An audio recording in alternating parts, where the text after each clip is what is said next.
now it's great to be able to welcome Bishop Richard Cheetham, who's joined us on the call this morning. Bishop Richard is the Bishop of Kingston, and he has been a part of the National Environment Working Group since it was set up in 2015.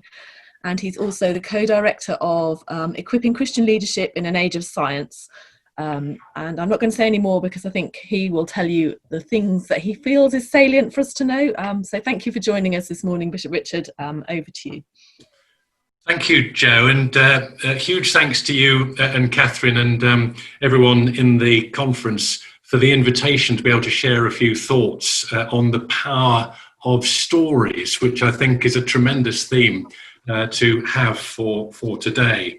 I'm a former physics teacher before I went into the church, and as you've just heard, I helped to lead a big science project called Equipping Christian Leadership in an Age of Science.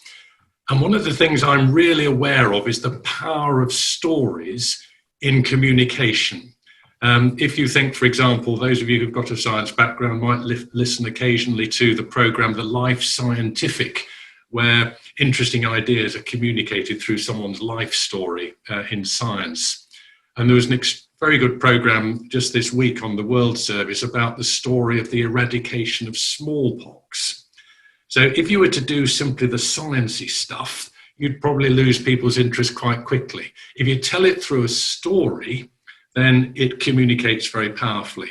So I think it's a tremendous thing that you've been sharing your own stories and the power of stories to communicate this vital area on the environment. So to move to my own story, which is the main brief, I want to begin in my late teens, my teenage years, which were in the late 1960s and early 1970s, and some of the foundations, if you like, of my own perspectives. That was the era, of course, of moon landings, where the power of technology and science was hugely trumpeted. And being a teenager, I was thinking about life, the universe, big questions of justice and meaning, and trying to make sense of it all and so forth. And there were three books which particularly struck me in those years, which relate to the environmental theme. The first of them was Only One Earth, The Care and Maintenance of a Small Planet, which was written in 1972. And of course, with the moonshots particularly, we were very aware at that time of planet Earth, with those wonderful pictures that came from the moonshots, and the fragility and our place in the universe. The second book was called Small is Beautiful by E.F. Schumacher, Economics as if People Mattered. And really that reminded me of the intertwining of the environmental questions with the big economic questions. And the third one was by Bishop John Taylor, which was written in 1975, Enough is Enough, which really challenged me about how are we to live our own lives in a world of huge inequality, where many people don't have enough, and making sure there's a fair use and a proper use and a sustainable use of the Earth's resources in the way in which we live. So all of those books were, I think, foundational in my own thinking. One more book which did influence me, was written in the late 60s, was called The God Who Is There by Francis Schaefer. And really that was about the importance of how our understanding of God shapes our thinking, the way we respond to events in the world, and the primacy of our understanding of God, if you like, in shaping our thinking, our prayer, and our action. So all of those things for me were foundational in my own life, and they've stayed with me now well into my 60s. If I can give you now some of the later steps, if you like, the building blocks on those foundations which have stayed with me. I was a curate in Newcastle in the late 1980s, and one of the things I took up then was chairing the local regional group for Christian aid. And I think the reason I was so committed to that at that stage, and still am, is the importance of basic questions of justice. Because we live in a world where there is so much inequality, and the environmental questions are deeply intertwined with those questions of fundamental justice. So that was certainly very formative in my own thinking. And obviously Christian Aid and many of the big charities are hugely involved in the environment questions today, and that intertwining of the environment and justice. In the 1990s, I was a vicar in Luton, which is a very diverse community. And some years later, when I was a bishop, I also served as the co-chair of the Christian Muslim Forum in this country.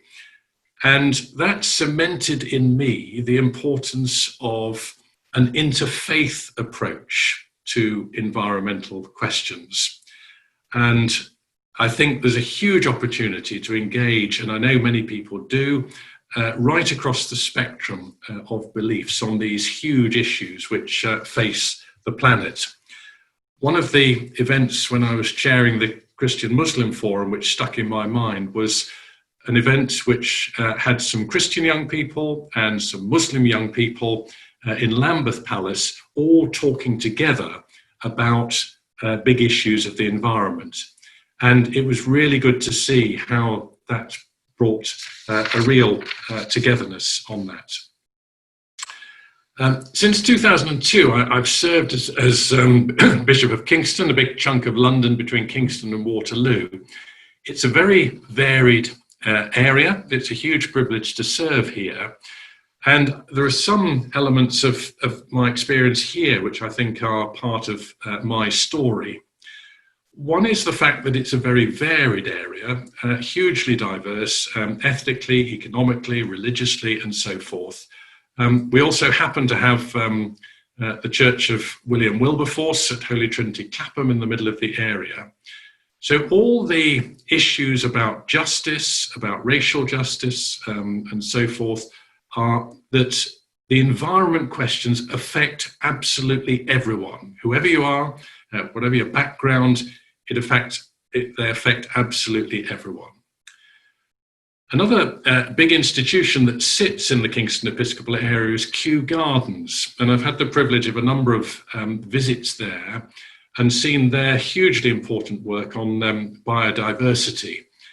And that cemented in me the importance of these big questions, and we've had a report just this morning about the huge challenges in that area. We also have, as an Episcopal area, the Kingston Episcopal area of the Diocese of Southwark, a long-time link with the Diocese of Matabeleland in Zimbabwe. And I've visited a number of times. And again, looking or trying to look at the lens, through the lens of the good folk in Matabeleland at questions of climate change. It's a very dry climate, and it matters enormously in terms of their food supplies as to what happens, and the fragility of life there, again, has reminded me we have to take a global view. In the last few years, I've been very involved with the Equipping Christian Leadership in an Age of Science project, which is a big project now, and it's a national project to try to help the whole church really engage with science approaches. And again, I think it's a really important thing for us to do, to have approaches to these huge global issues, which are scientifically very well informed, but also interact with our theological understandings and our religious language, and bringing those two together. And I think that's been a very important element for me. One of my predecessors as Bishop of Kingston, who was Bishop of Kingston in the 1970s, Bishop Hugh Montefiore, was a great forerunner in the environmental world. And he produced a little book called Preaching for the Planet in the 1990s. And just looking through that, he certainly encapsulated, if you like, that bringing together of good science and good theology, very well communicated. And that's a really important part of our environmental challenge. So to sum up, just in the last few years, I've served since it began on the National Environment Working Group, which has done some really good work. And I think the thing which really jettisoned me onto that was going right back to those foundational years in my teenage years, where it was very clear in the early 1970s about the fragility of the planet. We are now in a situation which is hugely more challenging and needs much more action. And I decided it really is time to get serious about this environment stuff. We really do need to get on with it. And a number of things have happened. One of them, which sticks in my mind, is I organised a clergy symposium for our clergy. We had Bishop David Atkinson talking about some of the theological material, and Professor Chris Rapley from University College London talking about the science. And Chris Rapley spent most of his time talking about the challenge of communication, and that stuck in my mind. And that's why the stories are so important, I think. It's not just a question of trotting out the science or the theology. We've really got to get traction and capture people's hearts and minds.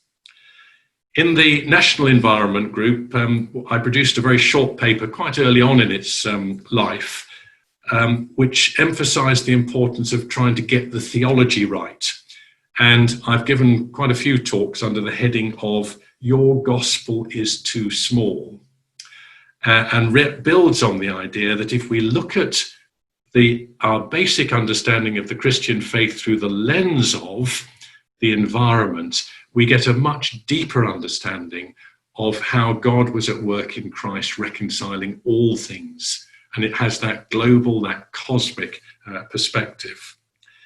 I'm lead bishop in the Diocese of Southwark for the environment, and the diocese has done some super stuff, but I'm under no illusions. It's quite hard going sometimes, getting stuff really embedded in the system. And that's where stories, I think, can help to shift things along.